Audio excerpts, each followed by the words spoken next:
अक्सर आपने सुना तो होगा कि मकान की मजबूती के लिए सबसे जरूरी चीज है उसकी नींव को मजबूत करना। तो ये बात स्टूडेंट पर भी लागू होती है कि सबसे जरूरी है बेस को मजबूत करना, यानी एनसीईआरटी को कवर करना अच्छे से।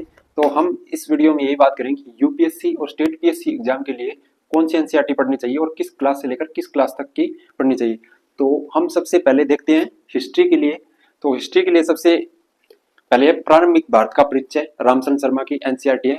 ओल्ड एनसीईआरटी है और काफी अच्छी है। तो ये है सबसे पहली एनसीईआरटी, प्रारंभिक भारत का परिचय, रामचंद्र शर्मा की। और सेकंड है मध्यकालीन भारत की, ये है सतीश चंद्र की एनसीईआरटी। ये भी ओल्ड एनसीईआरटी है और ये भी छोटी एनसीईआरटी है।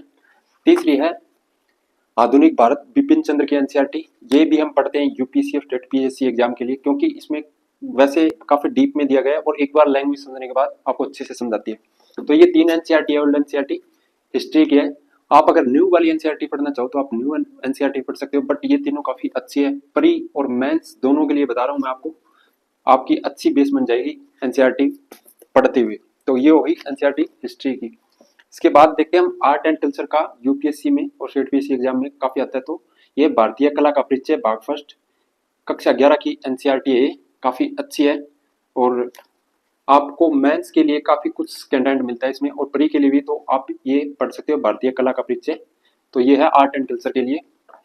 अब देखते हैं हम पॉलिटी के लिए कहाँ तक की एनसीईआरटी पढ़नी चाहिए। वैसे तो 6 से लेकर 12 तक की पढ़ सकते हो, बट नेक्स्ट देखते हैं हम पॉलिटी के लिए राजनीति विज्ञान। तो वैसे तो 6 से लेकर 12 तक की एनसीईआरटी पढ़ सकते हो, टाइम है तो आपके पास, अभी आप ग्रेजुएशन में हो या 12th के बाद आपने प्रिपरेशन की सोच रखी है तो।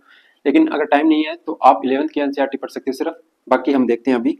तो सबसे पहले आपको जो एनसीईआरटी मैं दिखाता हूँ, 8th क्लास की एनसीईआरटी है। इससे आपको स्टार्टिंग पॉलिटी के बारे में कुछ भी नहीं पता है तो आप यहाँ से स्टार्ट करोगे तो आपका एक बेस बनता जाएगा, समझ आता जाएगा कि कॉन्स्टिट्यूशन क्या है, संसद क्या है, जैसे जैसे आप पढ़ते जाओगे हर चीज में।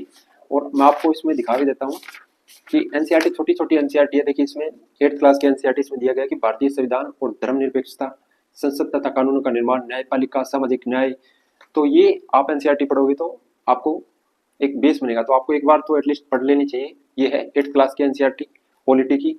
सामाजिक एवं राजनीतिक जीवन थर्ड, और इससे पहले आती है 6th क्लास की फर्स्ट और सेकंड, राजनीतिक जीवन फर्स्ट और सेकंड, ये पॉलिटी की।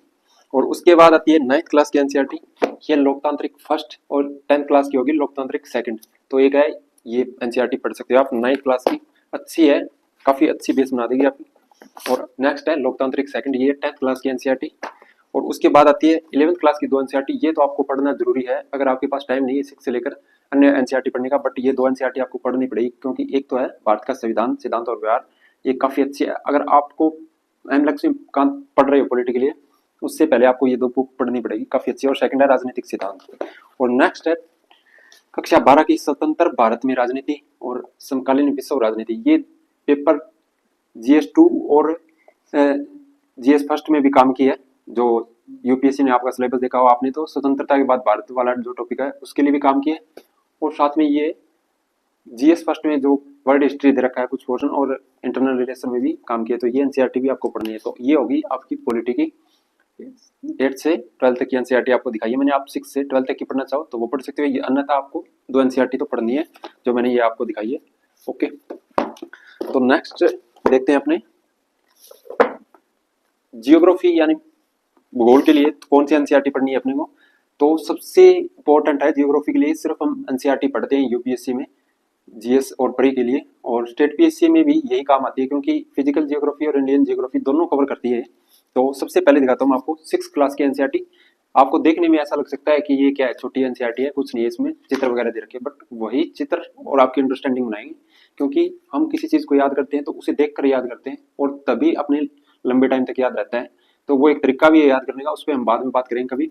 बट आप इसमें देखो कि आप 6th क्लास की एनसीईआरटी है, तो ये देखिए चित्र दे रखे हैं इसमें, तो आप इसको अच्छे से समझोगे तो आपको जियोग्राफी वैसे ही समझ में आएगी, ना कि आपको रटने से समझ में आएगी। क्योंकि इसमें एक जैसे चित्र दे रखा है तो आप इसको देख के जाओगे और अच्छे से याद करोगे, तभी याद रहेगा आपकी। है बच्चों की, बट आपको पढ़नी पड़ेगी अगर आपको अच्छी अंडरस्टैंडिंग बनानी है जियोग्राफी में। तो ये है 6th क्लास की पृथ्वी हमारा आवास सामाजिक विज्ञान। नेक्स्ट है कक्षा 7 सामाजिक विज्ञान हमारा पर्यावरण, ये न्यू एनसीईआरटी है सारी। और ये देखिए काफी अच्छी एनसीईआरटी है, ये देखिए चित्र दे रखे हैं बच्चों वाले, लेकिन आपको पढ़ना पड़ेगा तभी आपकी अंडरस्टैंडिंग बनेगी, अन्यथा आप जियोग्राफी को नहीं समझ पाओगे। और मैं कहता हूँ जियोग्राफी के लिए तो एक बार 6 से लेकर 12 तक की जरूर पढ़ो। नेक्स्ट है कक्षा 8 सामाजिक विज्ञान संसाधन एवं विकास, ये है कक्षा 8 की एनसीईआरटी, इसको भी अच्छे से समझना। कक्षा 9 समकालीन भारत, भाग फर्स्ट है ये, और समकालीन भारत सेकंड, ये भाग सेकंड कक्षा 10 का है, तो ये कक्षा 10 तक की एनसीईआरटी।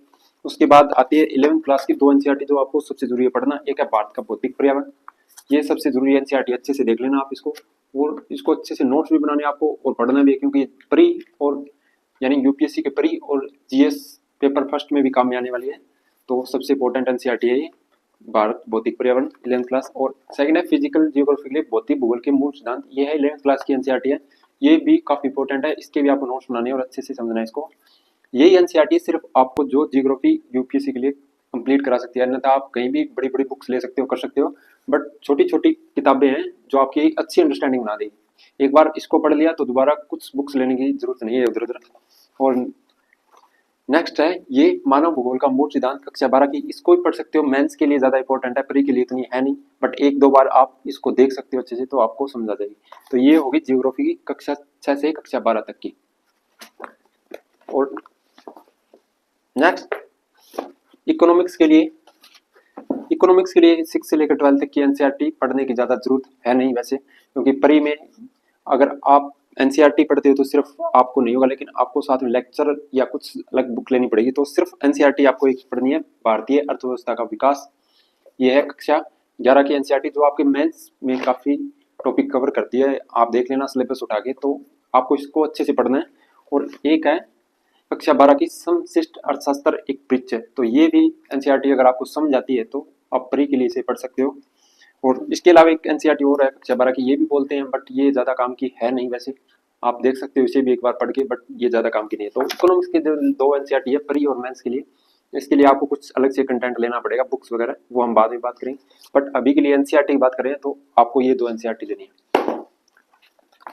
उसके बाद आते हैं साइंस के लिए क्या पढ़े यानी विज्ञान के लिए, तो कक्षा 6 से 12 तक की एनसीईआरटी भाई, बट उसमें काफी टाइम लगता है और हर क्वेश्चन आता भी नहीं है, प्री में ज्यादा प्री के लिए पढ़ते हैं, तो मेंस में कुछ है नहीं साइंस का, क्योंकि वहाँ पे साइंस एंड टेक आता है और वो भी 2-3 क्वेश्चन आते हैं। तो प्री के लिए मुझे नहीं लगता कि 6 से लेकर 12 तक की एनसीईआरटी को आप बार बार पढ़ो, अगर आप पढ़ना चाहते हो तो 1-2 बार भी पढ़ के आप उसके नोट्स बना के रख सकते हो A4 साइज सीट में, ताकि अगर कोई क्वेश्चन आता है वहां से आपकी अंडरस्टैंडिंग बनती है तो वहां से आप रिवाइज कर सकते हो, अन्यथा 6 से लेकर 12 तक की एनसीईआरटी पढ़ने से कोई मतलब नहीं है। एक एनसीईआरटी है जीव विज्ञान की कक्षा 12 की, इसके कुछ चैप्टर इंपॉर्टेंट है, इसको भी पूरा कंप्लीट नहीं पढ़ना है, और ये आपके जीएस पेपर 3 में काम आने वाली है, जो इन्वायरमेंट सेक्शन है, और तो इसके सारे नहीं पढ़ने हैं आपको, कुछ जैसे जैव प्रौद्योगिकी है या पारिस्थितिकी है इकोलॉजी, और कुछ इसमें जैसे दे रखे हैं 1-2 टॉपिक मानव कल्याण में जीव विज्ञान, तो वो भी पढ़ सकते हो आप।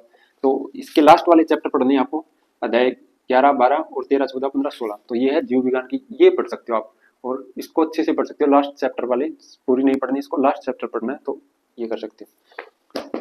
उसके बाद आते हैं यूपीएससी के जीएस फर्स्ट पेपर में टॉपिक है सामाजिक, तो उसको भी उसके लिए भी एनसीईआरटी पढ़ते हैं। तो एक बार आप देख सकते हो ये एनसीईआरटी कक्षा 12 की भारत में सामाजिक परिवर्तन एवं विकास और भारतीय समाज, तो ये टॉपिक दे रखा है कि Indian society GS paper first में, तो आप देख सकते हो इसे, क्योंकि इसमें काफी डीप में दिया गया है और आप इसको वैसे तो अंडरस्टैंडिंग अच्छी होगी, ये ज्यादा पढ़ सकते हो आप भारतीय समाज वाली, और इसमें ज्यादा डीप में दे रखा है। तो आप ये एनसीईआरटी भी ये सिर्फ मेंस के लिए ना कि प्री के लिए ऐसा कोई टॉपिक है, इंडियन सोसाइटी सिर्फ मेंस के लिए, आपकी अंडरस्टैंडिंग मिल जाएगी एक किताब पढ़ लोगे तो ये होगी आपकी एनसीईआरटी। तो सबसे बड़ा सवाल ये है कि अब आपको सारी पढ़नी है या कुछ कुछ पढ़नी है, तो मैंने आपको बताया कि जैसे जियोग्राफी की है, आपको जियोग्राफी एक बार में 6 से 12 तक की पढ़ सकते हो, अगर आप खरीदना नहीं चाहते तो ऑनलाइन पढ़ सकते हो आपके पास अगर मोबाइल में या वैसे पढ़ी हुई है तो, लेकिन 11वीं क्लास की 2 एनसीईआरटी जैसे बताई वो काफी इंपॉर्टेंट है। और इकोनॉमिक्स के लिए मैंने एनसीईआरटी बताई कि 6 से लेकर 12 तक की एनसीईआरटी पढ़ने का कोई मतलब नहीं है, तो आप सिर्फ 2 एनसीईआरटी पढ़ सकते हो। वैसे ही पॉलिटी के लिए 6 से लेकर 12 तक की पढ़ने की जरूरत नहीं है, बट आपके पास है टाइम तो आप पढ़िए, अन्यथा आप 11वीं क्लास की एनसीईआरटी और 12th क्लास की एक एनसीईआरटी को पढ़ लीजिए, वही है। तो सारी पढ़ने की जरूरत नहीं है। आर्ट एंड कल्चर के लिए भी एक एनसीईआरटी मैंने आपको बताई थी, वो पढ़ सकते हो। अगर वो पढ़ रहे हो तो आप नितिन सिंघानिया एक बुक आती है आर्ट एंड कल्चर के लिए, वो मत पढ़ना फिर, क्योंकि उसमें ज्यादा डबल बुकें पढ़ने का कोई मतलब नहीं है, सिर्फ आप को लग रहा है कि एनसीईआरटी से कुछ कवर हो रहा है तो वो रेफरेंस बुक से मत पढ़िए, उसको बार बार रिपीट करने की जरूरत नहीं है, एक बार उसको पढ़ लिया तो वहां से पढ़िए। तो अब आपका ये वहम दूर हो गया कि एनसीईआरटी कहाँ तक पढ़नी है, और ये स्टेट पीएससी एग्जाम के लिए भी लिए भी है साथ में, क्योंकि हम कभी कभार ऐसा सोचते हैं कि ओल्ड पढ़नी है न्यू पढ़नी है, एक ये भी क्वेश्चन आता है। तो आप ओल्ड एनसीईआरटी पढ़ लीजिए या न्यू एनसीईआरटी पढ़ लीजिए, कुछ अलग नहीं है, कुछ अलग है तो वही आने वाला एग्जाम में कहीं और से नहीं छपा है। जैसे हिस्ट्री के टॉपिक है तो वो हिस्ट्री कुछ बदलाव नहीं हुआ है, पॉलिटी में जैसे कॉन्स्टिट्यूशन है तो उसमें कुछ बदलाव हुआ है तो वो आप करंट में पढ़ सकते हो, उसमें वो दिक्कत नहीं है कि कुछ बदल गया होगा। साइंस में है, आर्ट एंड कल्चर में है, या सोसाइटी में जो भी है कुछ बदलाव हुए तो आपको वो करंट में पढ़ने हैं, वो आगे की बातें हैं। बट आप ओल्ड और न्यू के चक्कर में मत रहिए कि ओल्ड या न्यू कौन सी पढ़ी, जो भी आपने ले लिया है न्यू या ओल्ड उसको पढ़िए और अच्छे से पढ़िए अंडरस्टैंडिंग के साथ, ना कि एक बार में ऐसे टाइम पास कीजिए। तो एनसीईआरटी की आप समझ गए हुई क्यों पढ़ना जरूरी है, न्यू पढ़े या ओल्ड पढ़े, और कहाँ से पढ़े 6 से लेकर 12 तक की, और कौन कौन सी छोड़नी है। हमें एनसीईआरटी फालतू की किताबें नहीं पढ़नी है हमें, क्योंकि हमें एग्जाम को पास करना है तो सिर्फ जो एनसीईआरटी जरूरी है वही पढ़नी है। तो आपको ये भी ध्यान रखना है। तो आप बताना आपकी कोई क्वेरीज हो तो कमेंट करके मुझे, और हम एक वीडियो प्री और मेंस की बुकलेट के लिए भी लेके आएंगे। मैंने आपको बता दिया एनसीईआरटी, तो हम आगे एक वीडियो लेके आएंगे उसमें प्री और मेंस की यूपीएससी की स्टैंडर्ड बुक है उसके बारे में बात करेंगे और सिलेबस के अकॉर्डिंग बात करेंगे, तो देखेंगे कौन कौन सी हमें बुकें पढ़नी है। तो नेक्स्ट वीडियो होगी। थैंक यू, मिलते हैं नेक्स्ट वीडियो में, तब तक के लिए अपनी पढ़ाई को जारी रखिए।